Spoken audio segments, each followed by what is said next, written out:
Next up, another situation that is similar to what I just did in 3 if you did 3. So let's throw some colors in here. So I have AH and AH, yellow.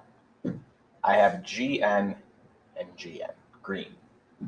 I have MU, MU, blue. And I have WE and WE, purple. So that's what I have going on.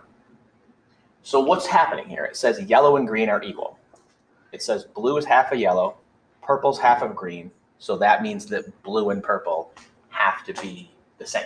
All right, again, now this one looks more complicated. They got more stuff going on. The reason it says is because if they're both half of segments that are congruent. It's not as convincing. Let's throw some numbers in and see if it makes sense.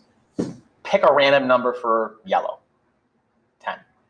If yellow's 10, green it says is equal, green has to be 10.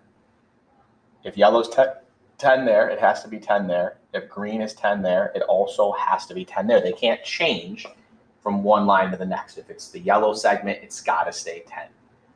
If the yellow segment's 10, that means blue is 5. If the green segment's 10, that means the purple is 5. And that means they are both 5. So guess what? They actually are equal. And again, if you don't believe this at first, try it with some other numbers. It doesn't matter what number you pick for the yellow side. It's always going to work out to be like this. So we're covered. All right. And again, now this is something that if it happens in a proof, this is harder to see. Okay, this can get buried in the middle of something. Maybe you find one of the steps and then you do a few things, find another step. So these are the things I call them like separation steps. These separate people from who can start the proof, which again, everybody can start it if you're willing to. The people who can really figure out how to get that bridge step in the middle to get to the end. The beginning and the end of proofs are often pretty easy.